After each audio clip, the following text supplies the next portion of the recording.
Welcome to Substack, Mary. This is your first Substack Live. Yes, it is, I guess. And now you're part of the now you're part of the Substack community. I'm sorry, I'm looking to the right. Maybe I can move my whole screen over here in front of the camera so that I'm looking directly at the camera, not sideways to you. There we go. I'm trying to make it. Maybe that'll do it. Full screen, but whatever. I'm gonna give it up because I don't want to bother with this anymore. Now, if I look, it's funny. Yeah, I'm trying to make it full screen too, but I can't do that. Oh, share, invite guests. Let's see, invite guests. Me, I'll just invite Bobby. Bobby, invite, and send invite. Veronica, I'll just send Bobby an invite.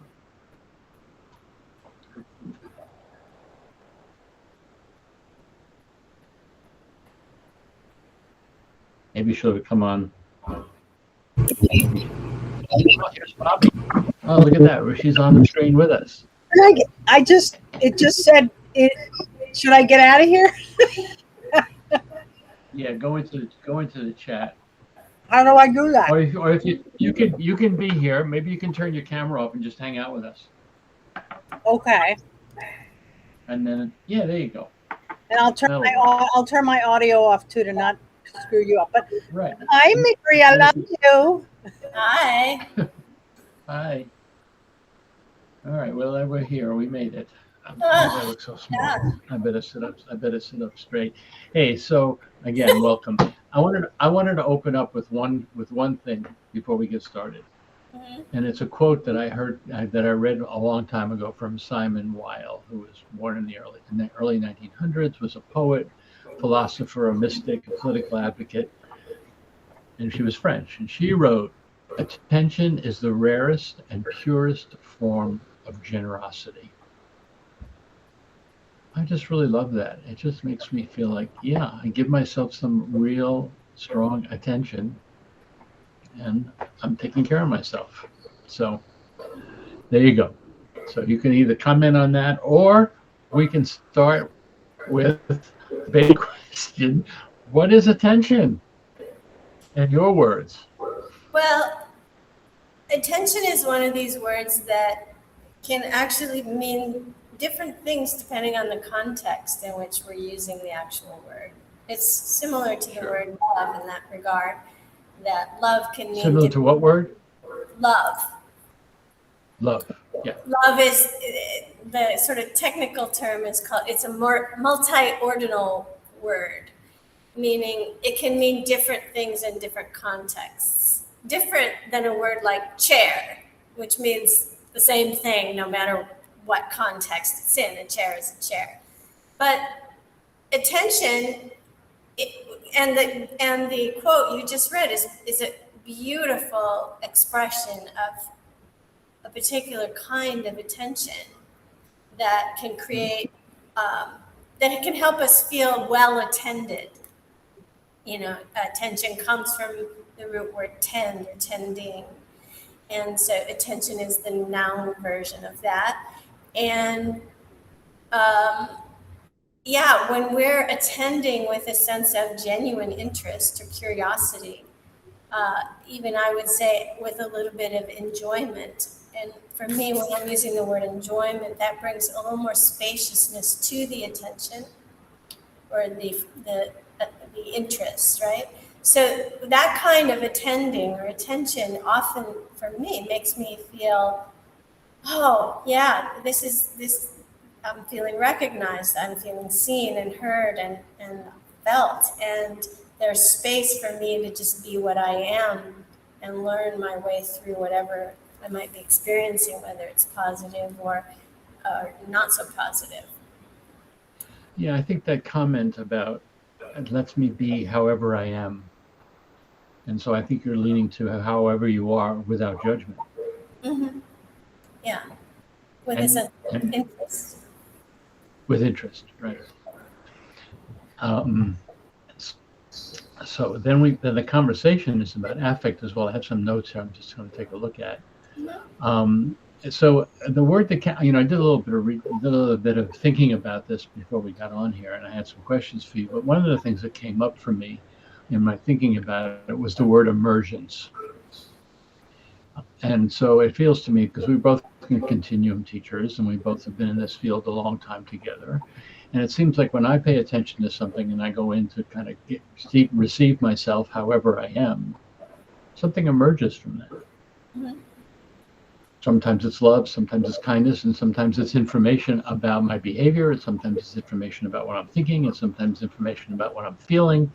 But something comes from giving myself that kind of attention. It's not just something I do. It has a function for me in that. Mm-hmm. Do you like that word emergence? I mean, that's something, it's like the emerging third that we talked about in continuum. You give this, that, and something else arises. But the word emergence comes to me with attention. What do you think about that? Yeah. Again, if my attention is mostly filled with or colored by interest, and not just direct focused interest, but kind of a more spacious interest, then things emerge in my awareness, and emergence is possible. If I'm very very directly focused on something with my attention, things will also emerge, but they're going to be very, contained within that particular kind of focus.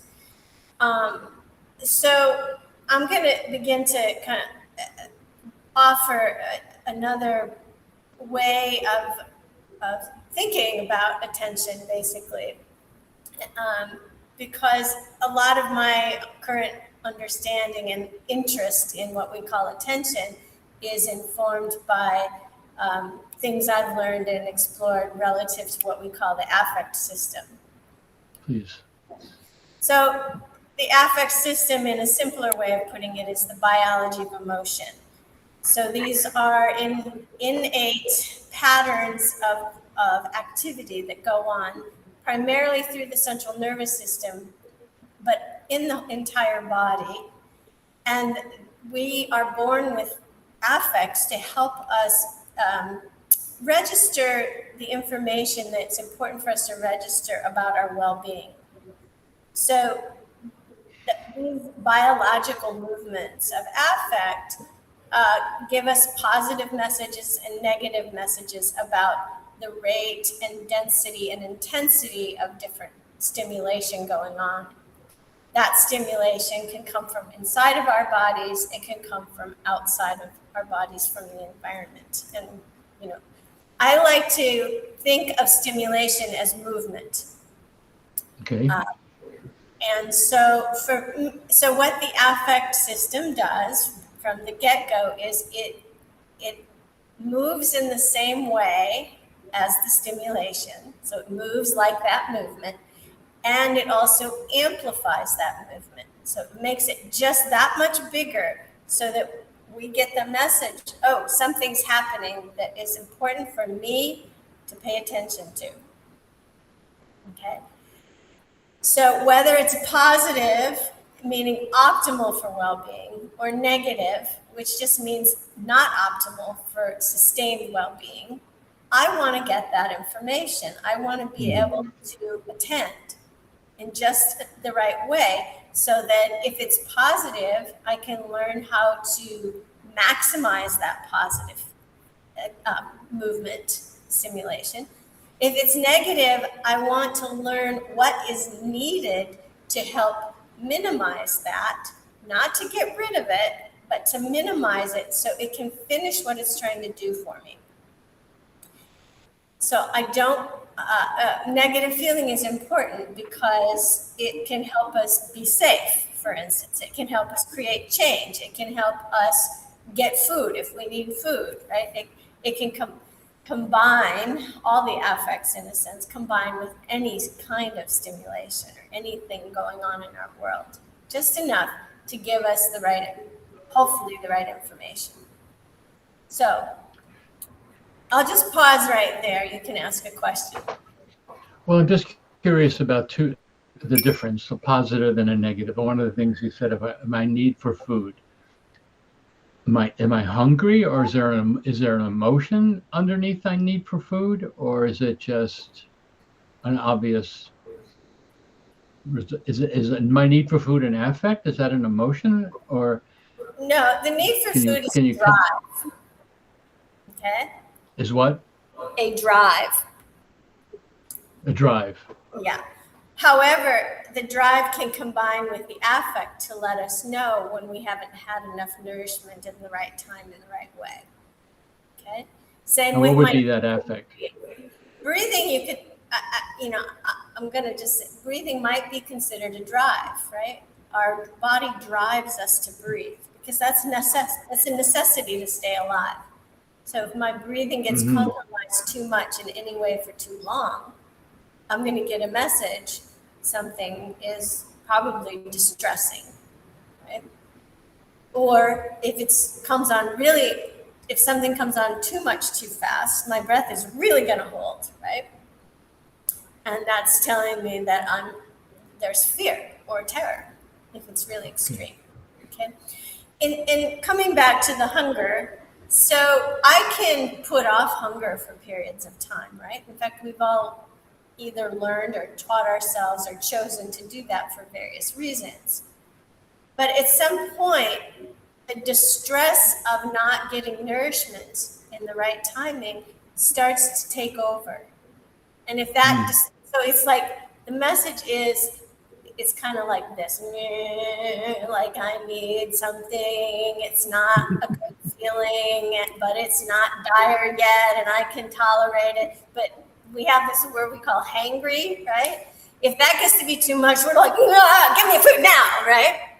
So that's the difference between the affect of distress, and then if that shifts and becomes more intense and more like anger. But they're qualitatively different.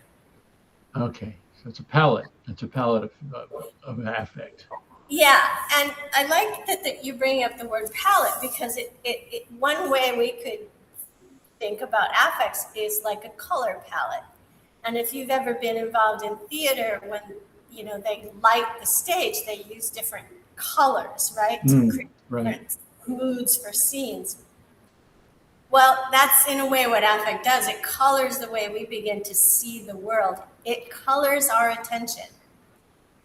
So if I haven't eaten long enough, right, and I'm starting to feel some distress, I start to see the world through the gel or the lens of distress. And now all kinds of things start to bother me. Once I eat and my body starts to settle down, some of those things won't bother me anymore at all, because that lens is shifted, and now I'm more in what I would call an enjoyment mode, enjoyment, joy. Now, the words I'm using specifically about affect come from the work of Sylvan Tompkins. I can talk about that another time. But when I'm more in enjoyment, joy, it means the intensity of stimulation is releasing just in just the right way, it's an optimal sense of letting down of intensity. Yeah. Well, I really like that whole piece about it colors our attention. So it just changes from me the idea. Okay, I'm going to give myself attention, but I never really thought about. I'm in the attention for discovery, but I never thought about that the context is being created for how I end up looking for discovery, or how I end up inquiring for discovery. Mm-hmm. Mm-hmm. So can we go ahead? No, go ahead. I was going to say, it helps me too when, for instance, if I've had surgery and my body's recovering from the intensity of, laceration and muscles and tissues being disrupted and put back together, and now the tissue's trying to heal, and all these other body systems, if I was under anesthesia, everything's working to come back online. Well, that's going to be distressing in certain ways. And I can relate. yeah. And it also is on what I'll call an emotional level, sort of a combination of affects. It's also probably bringing up some grief of like just kind of the loss of control and the loss of what I sensed my body was before this, right? So I'm bringing meanings into these basic affective flows. So if I recognize that I'm starting to, for the time being, there's a lens of distress, there's probably a lens of fear, and a lens of, for me, grief is a combination of what I'm going to call fear and shame. And I'm talking about shame at an affective level, not being ashamed. Okay, that's more emotional. Shame at an affective level is just an incomplete interruption of positive feeling flow. So it creates kind of a collapse and a little bit of a confusion. So I'm a little confused, I'm a little scared, and I'm a little distressed because this is a lot to go through. So that's going to color my world of being for a while because my body is physically putting all its energy into just tissue and system repair. If I fight with that and expect myself to just feel good, that's going to make it harder. But if I can accept that this is part of the way I'm experiencing the world and seeing, and just be interested, curious, I can literally choose to bring just as much interest as I can to this distressing, grief-filled process. It's going to make it easier. At least that's my experience. No, having just gone through surgery, I think this kind of should be on every surgeon's list of what to tell a patient before they go into the surgery. But I felt that way. I just felt like, I went in there healthy, and I knew that I was upset that they're going to cut into me. My body was telling me, we don't like what's going to happen to us. It's just like you're coming in, you're disrupting our integrity. And I had this attitude like, well, I'm healthy. I'll just, it'll just take care of itself really quickly. Not the case. Not the case. I had to back way down and just go, okay, I'm not. Even this morning, I've been really fine. And this morning, I went into the wound and I thought, oh, you're not done. Oh, I can feel that. You're not done healing. I thought you were, but you're not. There's soreness there. But the interesting thing is, and I don't know how to put this in, I've just been fascinated about it. Now that I've really integrated the surgery and, have some positive results, I come out of it feeling stronger and better than I ever felt before. Yeah. So my own inquiry and work with it strengthened me in a certain way, which still really surprises me. Like, well, I'm better now than ever, which is really what I wanted to be the outcome, but couldn't get there right off the bat. Yeah. It took 6 weeks for me to get there. Yeah. So just a couple of things that I'm seeing on the chat. I don't know if you can see them, but Sin is saying this is a profoundly helpful because she just had major surgery. And Bobby's asking, can you speak further about shame as an incomplete feeling of a positive flow? And Sin saying it's the same experience. Yeah, that's an interesting question. Can you answer that for Bobby? Can you speak more about shame as an incomplete feeling of positive flow? Yeah. And again, naming this particular affect as shame, and it's basically a spectrum of milder to more intense shame to humiliation. This comes from the work of Sylvan Tompkins. And I just want to contextualize a bit. He's the only person I've known in that world of affect neuroscience who's been willing to actually name shame as an affect. We have so much shame about shame that most people try to avoid it. So, but I find it profoundly useful. And so from Tompkins recognized shame as a movement going on auxiliary to positive affect. So we're not born with shame immediately, but we develop it very, very early on before we can speak. And you'll notice it when anytime there's been a sense of positive feeling flow.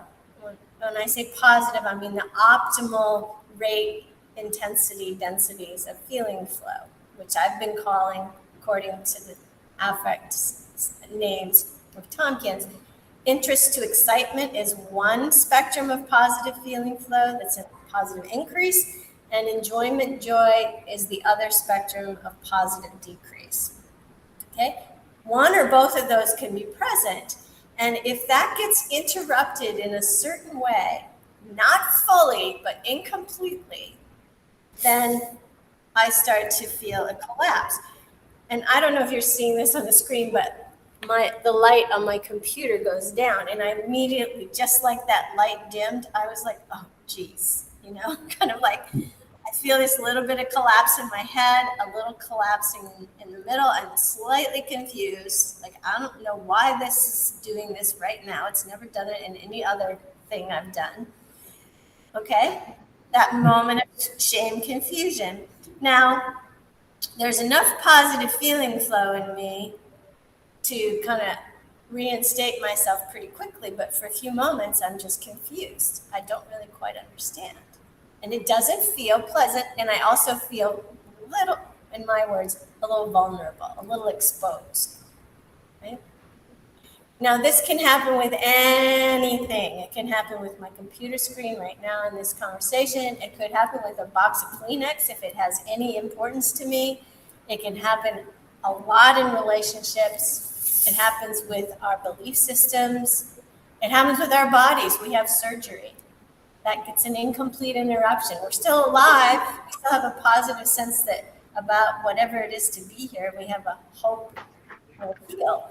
But for a time period, it's confusing. Like, why isn't it happening faster? Right? That's just an example of how our mind starts to work with shame and try to pull us out of it. Right? But the more you can accept that uncomfortable confusion, the little bit of deflation, collapse it brings. It's like, the way I describe it is, I'm getting the message that I'm off center. I'm actually confused about where my center is and where it needs to be now. And when I let that take its time, my body starts to breathe me. There's a little bit of movements. It usually starts kind of down in my pelvis. And it's very slowly often, but surely, I just find a new way to be a little more upright again, and my senses can start to open up and take in the world again. So one thing. So I want to ask Bobby something. Bobby, are you on the chat? You can just type in, because I want to take your camera off, but I don't want to cut you off from here. So just answer the question if you're on the chat. That's fascinating to me as a teacher, because I really had to learn. Here I am teaching, I'm having a good time, and all of a sudden I start to think, I wonder if they like me. I'm done. Right? Teaching is finished for me. Or I wonder if I'm doing okay. I once was teaching with Emily, and I repeatedly asked class, "Is this okay?" And she came to me and said, "You cannot ask that question.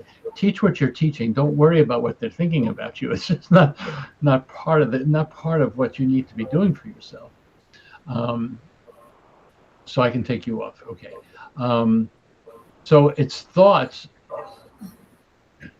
So it's thoughts as well, or an emotion comes up. All of those can be an distraction to that particular thing that we're doing. Right. We have learned all kinds of thought patterns that disrupt our positive feeling flow. It's a weird thing with shame. It's like we try to save ourselves from feeling shame by creating shame before something else creates shame. So it's like, instead of waiting for the students to do something in which my positive feeling flow is disrupted, I do it to myself. That way I'm in control. But it's pointless. It's pointless. Yeah, I think for me, what you speak to, and I'd like to speak to this more. When that happens to me in a class, I immediately feel my breath, feel the touch of my breath. I mean, I'm endlessly fascinated by breath. So you go, oh, here I am. Okay, I'm here. I'm not up here. I'm back into this phenomenon rather than this phenomenon in the moment. Right. Yeah. And most likely, there's a little bit of something going on before the thought happens. It's like the thought is an expression of something that already probably happened at a silent level without words, where there was a little bit of a deflation going on. Maybe it was the way you looked out in the room and people, weren't looking at you, or maybe you got lost. I'm saying you, it could be me, right? No, I get it. Yeah. Maybe I got lost in my train of thought, or maybe I just need to pause because I need to breathe a little bit more, right? When those things happen to me when I'm teaching, I just pause for a few moments, and I'm almost always needing to breathe, always needing to get back into my weight of my pelvis and my back body a bit more. It's like, oh yeah, it's like temper my interest and excitement for teaching with a little bit more of what I'll call the ground and space of enjoyment, joy. Right? And then I feel more full of, more of that positive feeling flow again, to be able to get back to what I was teaching, or just ask the group, so, I want to hear from you a little bit. What's happening, right? Or whatever it might be. Yeah, fascinating. Me too. I usually teach sitting here, so I immediately, okay, got to get my feet on the floor. I got to get my butt on a chair and feel it there. It's a ground space phenomenon. I like the ground space phenomenon because there are two relationships along with breath that we're always in a relationship too. They're always present. Mm-hmm. So they're accessible right away because we can't escape them. They are ever present. So Bobby writes, I do this all the time. Very helpful, Mary. And Monica writes, thanks for explaining affective shame, for example. Shame appears when something interrupts positive feelings such as interest, excitement, or joy. You want connection, recognition, competence, or belonging, and suddenly something interferes. So it's basically saying what you've been saying. So the question I never growing up knew how to pay attention. I was at the complete I can't find the word. I was at the effect of my affect without even knowing what the hell was going on. So, entering into Continuum, I don't know, 33 something years ago, the process of learning how to pay attention came through paying attention to movement and breath. That's what brought me into learning how to pay attention. So I'd like to go there in that conversation, because you and I both do that. And I'm wondering for you, how those help facilitate attention and knowledge about affect. Well, affect is happening at a silent level. So it happens below our consciousness and below words. But when it ripples out, as it's been amplified, we can become aware of it through sensation and feeling. Okay? And then it's because we've cognitively developed the way we have, we create language for it. And then we combine affect with the scenes in the world of our biography, and that's how we become emotional beings, okay? So coming back to what you were saying, as we turn interested attention to more of the silent processes of our body, the silent sensations, the movements, our breathing, which is a very tangible movement. It helps us cultivate a more diverse range of experiences of all of those feeling movements, and the meanings of those feeling movements. And it gives us more resource for a more full range of affective process to do its thing and finish what affect is here to finish on its own without us trying to overly control it or use our learned patterns to avoid. Often we're trying to avoid feelings, or we're trying to minimize them, or we get stuck on feelings that are just dense and tense and easy to feel, and so we just perpetuate them over and over.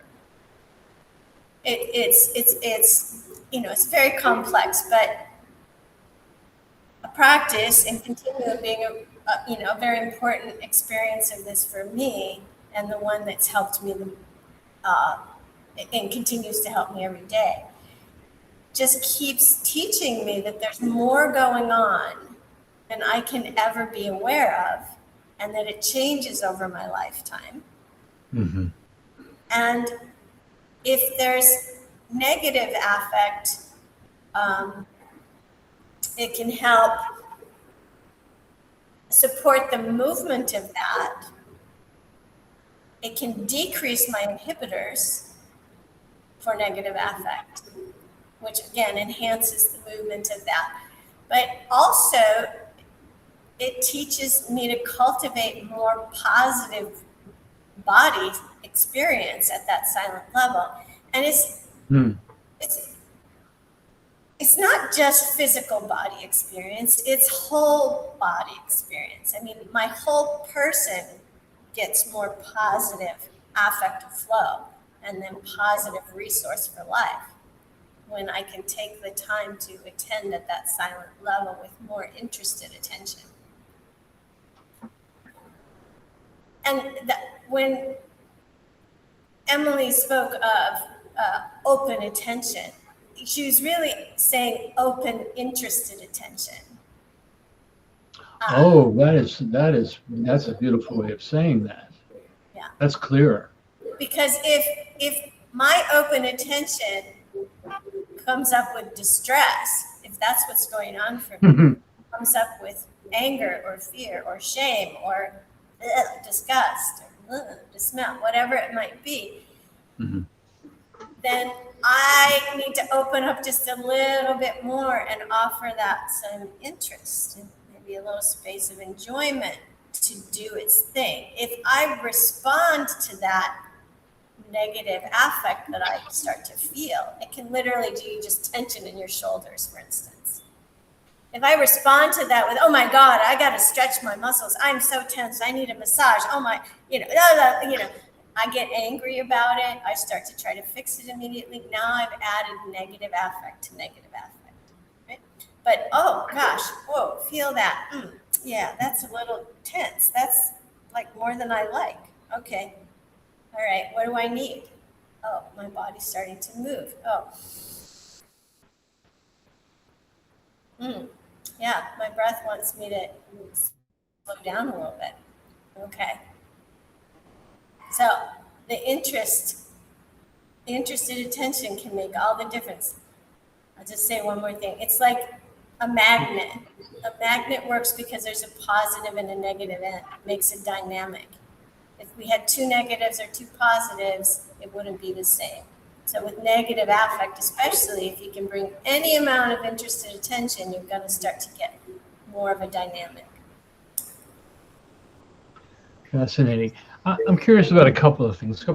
Ellen Cohen really likes open, interested attention. There's a phenomenon for me that happens that I'm just asking you. When I go in, when I'm moving and interested in attention, and I go deeper, or I get to a layer and I'm curious about that layer, but I know there's hintings that there's something underneath that, and there's something underneath that, and I keep inquiring, and my attention keeps getting interested in smaller aspects. There comes a time when I get down to a layer, and something it's a physical, like, oh, I'm done, and everything is reorganized. Seeing something that I hadn't seen before, and it's usually something emotional.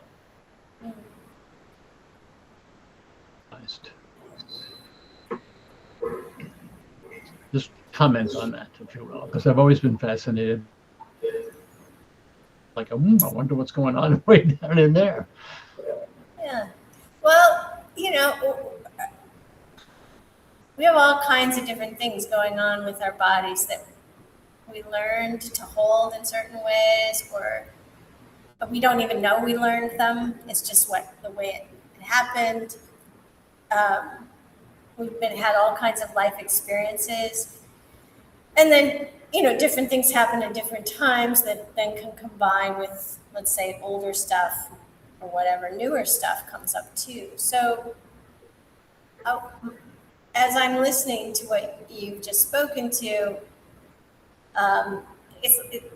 there's a process of, as my attention or our attention can become more delicate, more refined, it's like we can find those tiny little moments, really, of something that could have been holding my whole lifetime, or holding since the DNA began. I don't know.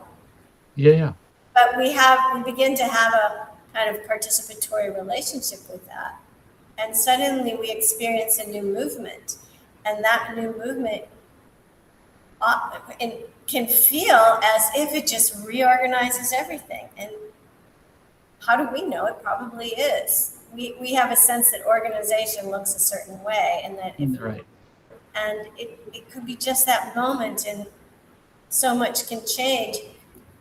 Doesn't mean my life is going to be perfect and I'm going to live forever and look like I'm 25. It's not that. Oh, damn. It's that I have a more positive feeling flow experience of something about my well-being. It just becomes available. Yeah, I had a thought about that.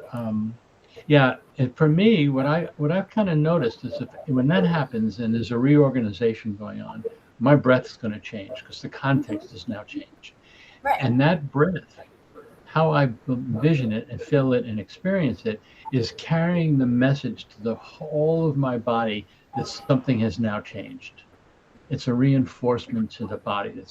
We're different now. Something's different now. We're breathing differently now. In this moment, not necessarily forever, but it's a carrier of change. Not that we're trying to change the breath, but the information that's in that breath in that particular moment carries the information of the change. I think that's fascinating. Right. Our breath is immediately responsive to all the ebbs and flows of what's going on. The movement inside of our bodies, the movement in the world around us. I mean, that's one of the most beautiful things about breathing is it's very responsive.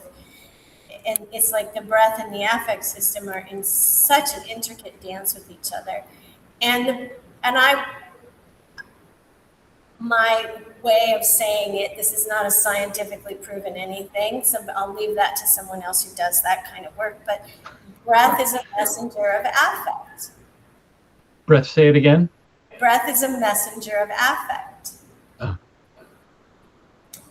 And yes. And it's also helping us attend.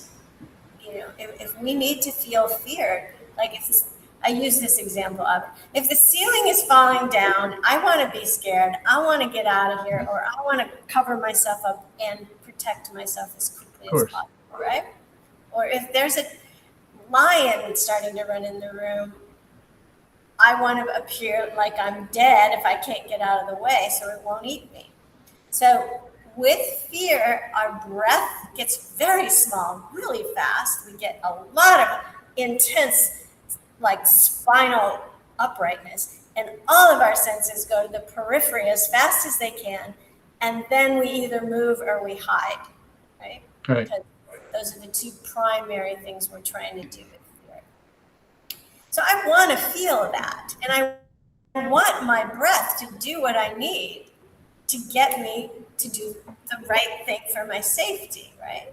I don't want it to go, oh, the ceiling's falling down. Oh, well, that's pretty cool. It might kill me. That's all right, but it's not, I'd still like to live. So I'm just saying there's a time we want the breath to change and with the affects, but then we also want the affects, the emotions, to finish their business, so to speak. So our breath can also go, ooh, that was a great workout. Let me just enjoy softer, easier breathing now for a while. Let me really rest, because who knows what life is going to bring next.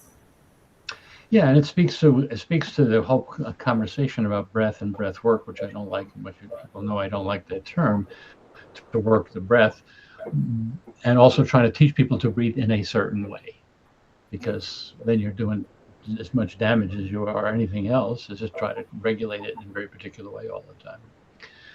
So the word that comes up to me from all of this too, that I'm curious about, is being older and having lived 82 years, I think I've gathered some wisdom. And so I think also what we're talking about with movement and breath and knowing about affect and what you're speaking about, we do gain some wisdom. And I think for me, I like that. I sit in wisdom now. It doesn't stop my inquiry, but allows me to feel confident. Maybe that's the word. Allows a sense of, yeah, I can take care of myself. I've done enough of this and explored myself enough and know what moves in me enough that I can feel confident in knowing how to take care of myself. I mean, that's the best way. That's the most interesting. And also not only just take care of myself, but how to be in relationship with others in a more productive and positive way. Yeah, when we can move through difficulty, which there's always a bit of shame in difficulty, meaning we're just confused. We don't exactly know how to do whatever it is or exactly know how to get through this feeling experience or the situation. But when we learn our way through that and the resolution of shame brings us back to positive affective flow, we develop at a psycho-emotional level more confidence. We develop what we could call healthy pride. We develop wisdom.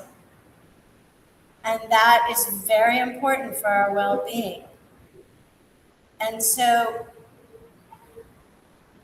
for me, when I can recognize that I do not know, like I'm confused, I'm baffled, this is whatever this experience is, I don't even know how I'm going to get through this, but I'm going to learn. When I can stay with that and get through to that healthier well-being place again, yeah, everything about my whole being, my whole body, is like, oh, I've got something. I've got more wisdom now than I had before, and I applaud a being that's alive at 80 years old because you have to go through a lot to get there. And the body is going to, because it's getting worn out, so to speak, it's been around a long time. It's been working hard for a long time. Things are going to change, and that does not get easier. That means you have to learn more and more and more. Yeah, no doubt. I definitely experienced that. And the age, the number 80 was very to my sense of joy and pleasure because so much about what that meant. Yeah. And also the change in what I could do. Yeah. Yeah. And it took me about 2 years to adjust to the fact I'm in my 8th decade. And I was looking back this morning, just on a personal note, I was tending. I got up at 2:30 and I couldn't go back to sleep. I thought, okay, well, this is my attention needs to be drawn in. I need to see what's going on. And I could see so many things, but the biggest thing that I came away with is what you're speaking about. Holy fuck, man! I have lived so many experiences, and it's been a lot. And it's been rich, but it's also been, wow, I've been through a lot. Yeah. And not all of it's been easy, as you say, at all. Yeah. So thanks for that. Anything else you want to say? I'm looking at my notes of the things we wanted to talk about. So let me just look through there. Oh yeah, one of the things that I wanted, having this period of grief for Helen dying over 3 years, I began to have an intuition about the affect of grief, something that I never had before. It's like, I know this feeling. I know what this is asking from me right now. It's asking for me to drop into my grieving. And so it's like we get familiar, don't we, with as we go along and play with this whole concept here and knowing our affect, what certain affects are indicating for us. Mm-hmm. And give us a moment to go back. Or even if we don't know, but something is, like you said earlier, something is stirring and it needs time for interested attention. And I like that. I like that I'm responsive to signals sent from my body. And I think that's another advantage of the things I have learned in practicing continuum and paying attention to my breathing for so many years. To hear the signals. Okay. Yeah. I have a long list of things that I wanted to talk to you about.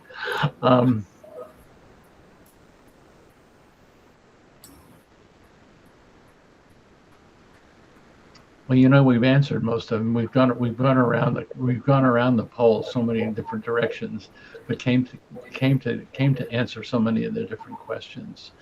I'm curious if people in the chat have any more questions for us.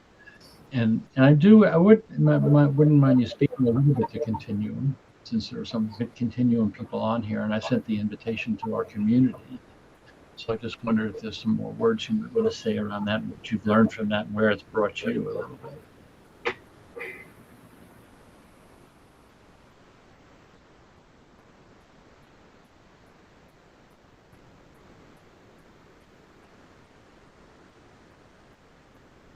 Well, like I mentioned earlier,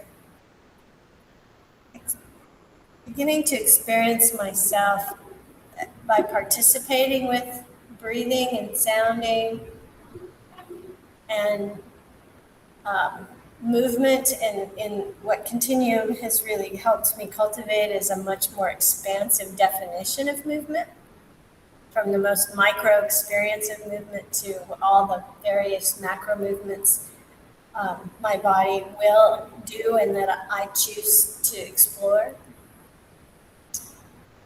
Nice. Continuum has helped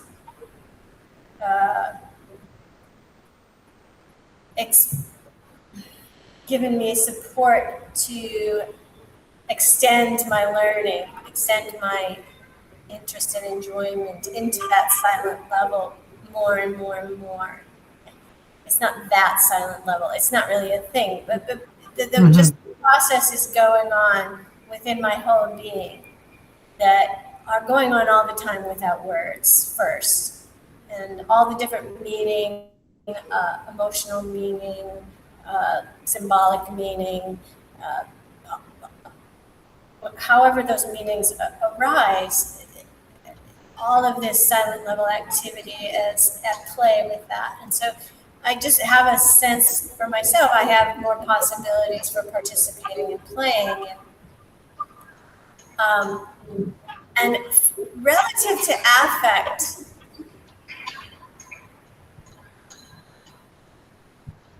I don't think Continuum takes you under the radar. I do disagree with that. What Continuum can do is help you have more resources, more access to, more ability to participate with all the different affect emotional processes going on, so that it's like you don't need to get underneath it. You want to participate with it for the health of your well-being. And there's a lot of personal resources we need to develop within ourselves for that. But it also, for me, has helped me understand when I need to reach out to the world around me for other resources that are available to support. And just kind of an example with this is we don't do Continuum by ourselves all the time. Some of us do, right? But we come together in groups, whether we're doing it online or in person. Emily did the same thing. She needed to do it with people, not by herself all the time. Because we're whole beings, we're inner beings and we're outer beings, and those things exist together simultaneously. Our body doesn't really differentiate. It doesn't say, oh, this is inside and that's outside. Our bodies are just experiencing everything all at once. Mm-hmm. And so we need to keep at play with that. And so for me, Continuum is just an ongoing way in which I can keep learning. So two things. Bobby asked the question, which I think you already answered. Mary, how has your experience of affect changed you? Which I think you have just answered a little bit. But I love the word now I'm present, but I love the word participation, because participation for me leads to connection. And being able to enhance my connection to myself and to the world around me enriches my life tremendously. I need people. I need myself and I need people. And I wasn't always that way to wanting to interact so much. You know, I was at the affect and looking through the affective lens of trauma most of my life, which really directed most of my behaviors and my sense of self. So do you want to answer that question in any more detail for Bobby? How has your experience of affect changed you? Well, affect is changing me all the time. I don't have control over affect.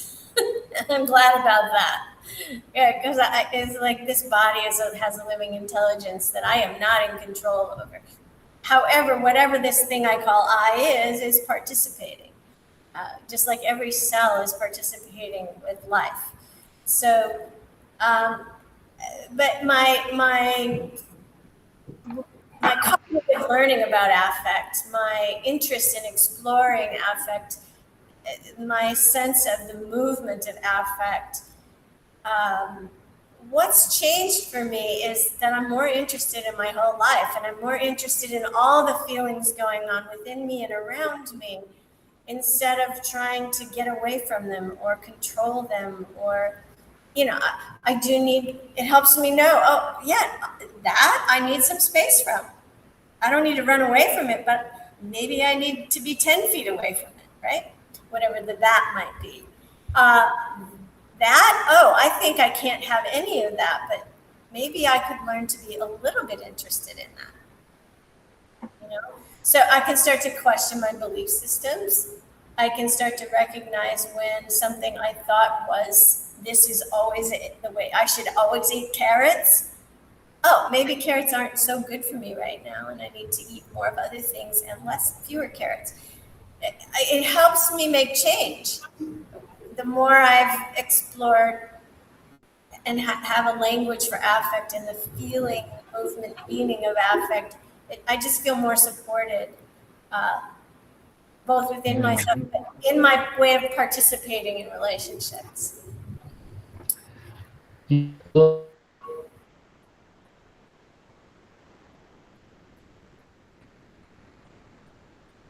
Put in there, that's me. Hang on. Well, coming back. I think relationship's a good word to put in here at this particular time, because that's what we're doing all the time, right? So to answer the question simply, answers my capacity for relationship, which I like. We're coming up. I'm just going to say, I am often shifting in my own way of thinking and wording into the verb version of nouns. So it helps me participate in all my ways of relating, because a relationship basically is in the past.